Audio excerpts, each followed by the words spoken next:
Let's all calm down and relax because Pope Francis is coming. It's confirmed he'll be visiting Ireland on Saturday the 25th and the 26th of August. It's to do with the World Church Meeting on the Families. It's going to take place for 5 days here, and he's going to be performing Mass and attending that in Croker, and there'll be an open to the public Mass in Phoenix Park. I recall well the events of 1979. Jack Lynch was Taoiseach. I think it's the biggest outdoor event of its kind in Europe, the attendance there. Well, to get reaction of how we should handle this and whether we're all kind of welcoming this or not, it's a great pleasure to welcome on the line Gina Menzies, theologian and lecturer, and here in studio Michael Nugent, chair of Atheist Ireland. Gina, are you exira and delira? Well, I think Ireland would welcome its guests, so at that level I think we should all welcome Pope Francis as we would welcome any other head of state or significant person, and I hope that would be done graciously. However, I do obviously have a few questions, and one is the definition of family. Certainly it seems from the brochure where the pictures were changed and the video that was dropped in the preparation for this meeting, that certain kinds of families were excluded. And my question would always come back to something kind of very basic, really, is that what makes a group of people a family? What makes a family? I don't necessarily think that, a man and woman and children makes a family. I think the relationships within those groupings is what constitutes a family. And you can have a family where there's single parents, you can have a family where there are people of the same gender, all bringing up their children. So I think it's the relationships and how those interrelationships are integrated which makes a family. So the idea that any group or any family grouping will be excluded, I think, is actually incredibly unchristian for starters. I suppose my other point is that Pope Francis seems to constantly refer to the fact that he wants to listen to people, he wants to hear what we all have to say. He also seems to say he wants to listen to women. So I would like to think that at some stage during this visit there would be a significant listening exercise with women in the church, because he has said he would like to see women's role in the church enhanced.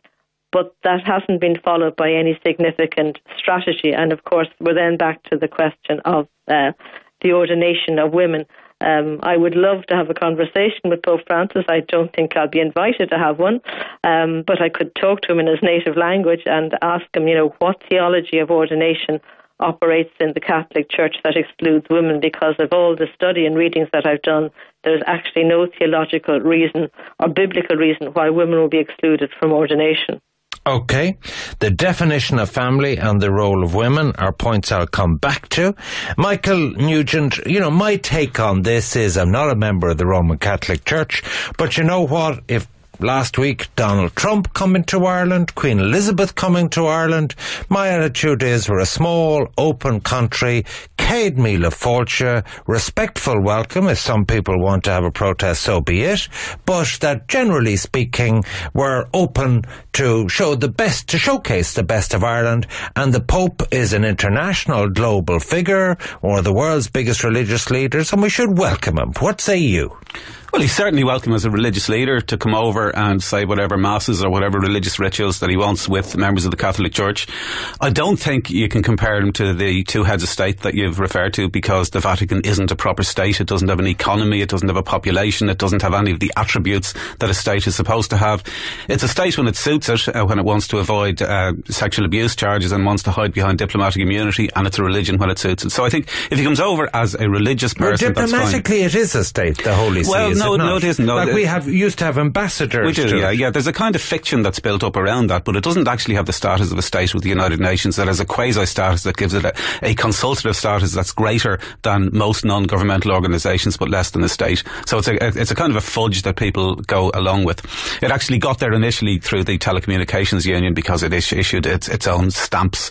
So it kind of inveigled its way in. How would you describe your attitude and that of Atheist Ireland? Would it be ambivalence? Would it it be kind of shrugging your shoulders, indifference, or would it be you'd rather he wouldn't come? Well, first of all, we're fine with him coming as the head of a religion. We don't want the state to consider him to be the head of a state, and we don't want the state to be paying for it. If the Catholics are paying for it themselves, then that's fine. Although if they are raising money to pay for that, they might consider prioritising raising money to pay back some of the money that they owe for child abuse before they pay for this type of visit.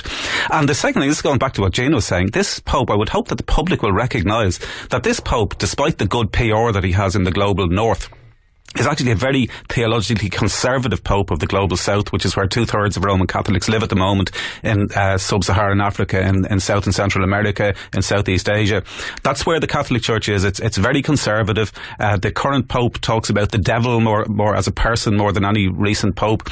He recently, one of the first things he did was to endorse an organisation of exorcists at the Vatican. He's a very, very theologically conservative Pope, and I'm not surprised that he is as discriminatory towards women as Jane has pointed out. So where you draw the line is there should be no taxpayer subsidy for this trip. Yes, and people should use it to analyse what he actually says rather than the good PR that he's given by the media.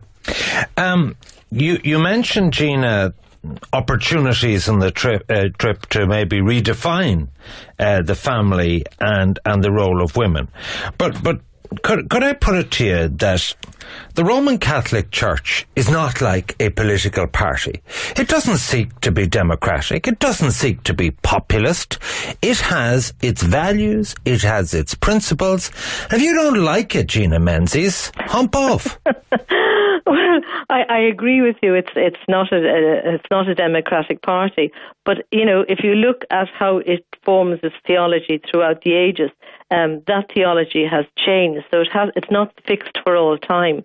And theology in relation to human relationships has changed. Its understanding even of democracy has changed. The Church used to say, or the Catholic Church used to condemn those who were outside the Church, and that has certainly changed. I mean, I suppose we go back to the biggest innovation in, I suppose, recent times, even though it's now 50 years old, was the Vatican Council called by John the 23rd. And despite the fact that many of the, I suppose, findings of that council haven't been implemented, it still is, I suppose you could say, a work in progress. So, on the theology, I know what Michael is saying, that the theology of Francis is very conservative, particularly in relation to women. But he also has said that he wants to listen, he wants to hear. He has also said, which I find more interesting, and it hasn't been taken up by the Irish bishops as such, he has also conceded, or ceded is the right word, a lot more freedom to bishops to reach decisions. He actually talks about bishops finding solutions for issues in their own, if you like, in their own province, in their own environment. And that's something that certainly wasn't there before. I mean, the Catholic Church is very centralist. It is very Vatican orientated. I do sense that he is trying to move away from that. But my question, of course, is to bishops throughout the world, why haven't they taken this up and run with it? And again, we go back to, he's talked about the theology of women. Now, I would say that women in the Catholic Church, they don't need a theology. We don't need a theology of men, but we do need a theology that enhances and expands the role of women within the church. I mean, and if you look at society, what I find fascinating is that when the Catholic Church pronounces on, I suppose, social issues, its social justice documents are very fine documents indeed. Most of them, are unheralded. But when those documents are produced by various popes, they actually look outside the church. They look to economists, they look to philosophers, they look to sociology, and they come to very different conclusions than in the past, albeit social justice is at the heart of the gospel.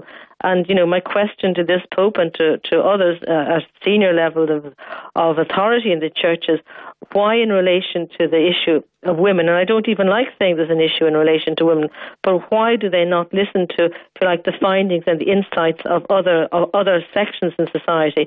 For example, a very good example is that organizations that have embraced women and have embraced diversity, and I don't even like to use the word economically, but they have actually transformed their organizations, and they would say that adding women into this, giving that greater diversity and breadth of knowledge and experience particularly, has transformed their organizations.